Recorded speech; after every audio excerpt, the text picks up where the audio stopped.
Pada tahun 50-an, Terengganu adalah negeri yang dikatakan paling miskin di negara ini.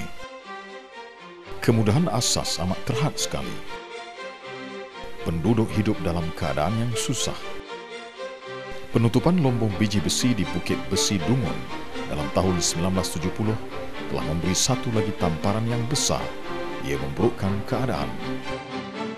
Berasaskan keadaan sosioekonomi ini, Kerajaan Persekutuan telah mengambil langkah dengan menubuhkan agensi khusus bagi membawa pembangunan ke negeri Terengganu, tumpuan ke kawasan pedalaman daerah Dungun, Kemaman dan Hulu Terengganu. Dasar ekonomi baru dijadikan sebagai asas, iaitu bagi membasmi kemiskinan dan menyusun semula masyarakat.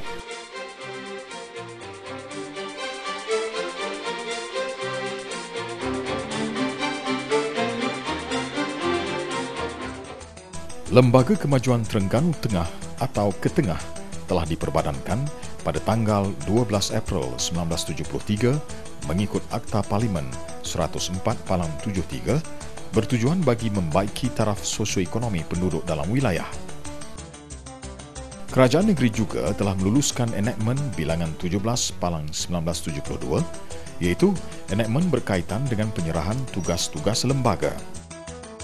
Di bawah akta tersebut, Ketengah diberi kuasa melaksanakan pembangunan ke atas kawasan seluas 443,876 hektar, iaitu kira-kira 1/3 keluasan kawasan negeri Terengganu. Keluasan wilayah ini bertambah kepada 653,075 hektar apabila kawasan pembangunan Tasik Kenyir dijadikan sebahagian daripada wilayah Ketengah. Ketengah yang diterajui pengurus besar telah berusaha gigih bersama-sama kaki tangan bagi menukarkan impian kepada kenyataan. Yang berat sama dipikul, yang ringan sama dijinjing. Inilah prinsip dan pegangan ahli-ahli jemaah, lembaga, pegawai dan kaki tangan yang diamanahkan membangunkan wilayah ini. Ketengah mengorak langkah dengan melaksanakan pelbagai aktiviti pembangunan. Pola pembangunan seimbang antara wilayah dipastikan untuk merapatkan jurang pendapatan dan taraf hidup penduduk antara wilayah, negeri dan nasional. Sektor swasta dijadikan sebagai pemangkin dalam strategi pembangunan, diikuti sektor awam dan usaha sama. Bagi mempercepatkan pembangunan, 9 buah syarikat anak diwujudkan bagi menjalankan aktiviti sektor peladangan, pelancongan, peruncitan, ternakan, kuari dan pendidikan. Kemudahan asas seperti jalan raya, bekalan elektrik dan air disediakan secara menyeluruh. Jalan Jerangau Jabur sepanjang 118 km dan jalan-jalan jejari utama dibina sebagai teras pembangunan. 101,294 hektar atau 89,75% kawasan baru telah dimajukan dengan tanaman komoditi utama kelapa sawit. Zon-zon perindustrian diwujudkan. Sejumlah 21 kilang beroperasi meliputi kilang sawit, memproses kayu, papan lapis, batu bata, paip konkrit, pelet dan parkir. 5 bandar baru berjaya dibangunkan di bawah konsep pemusatan penempatan. Kini telah didiami oleh 60,000 penduduk.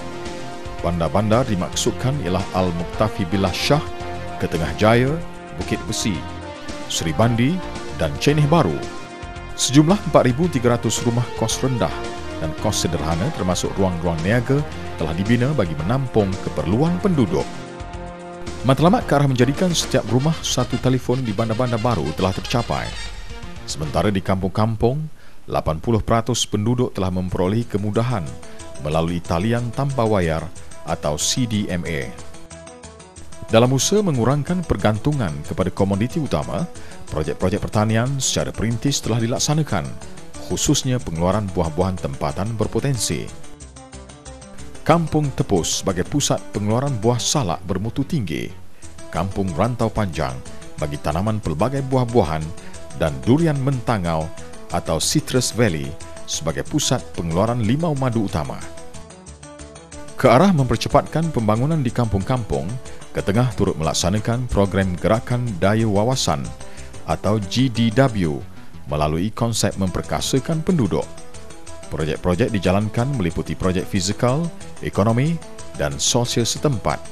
Sejumlah 38 kampung tradisi utama telah diiktiraf sebagai kampung GDW. Ketengah juga berperanan secara aktif dalam usaha meningkatkan sumber manusia yang lebih produktif, inovatif dan berkualiti seiring dengan Wawasan 2020 melalui pelaksanaan pelbagai program pembangunan sosial dan institusi. Program Pembangunan Rakyat Termiskin atau PPRT adalah salah satu program pembangunan yang diberi perhatian utama ke arah pembasmian golongan termiskin. Program dijalankan meliputi program pemulihan rumah atau PPR, makanan tambahan dan perubahan sikap. Selaras dengan strategi mewujudkan masyarakat perdagangan dan perindustrian Bumi Putra atau MPPB, Ketengah tidak ketinggalan menjurus kepada pembangunan sektor keusahawanan.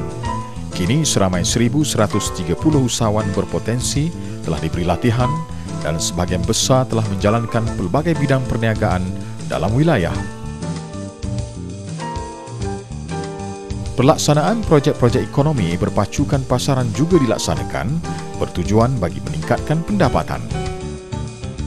Industri pelancongan juga menjadi fokus utama dalam agenda pembangunan Ketengah. Tumpuan khusus ialah ke atas pembangunan Tasik Kenyir, merupakan salah satu destinasi pelancongan utama negara.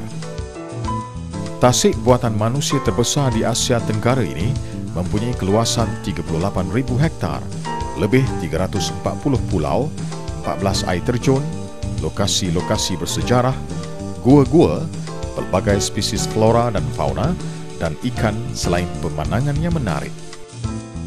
Sebagai galakan kedatangan para pelancong, kemudahan penginapan seperti hotel, chalet dan houseboat berharga sederhana dan rendah selain kemudahan rekreasi lain disediakan.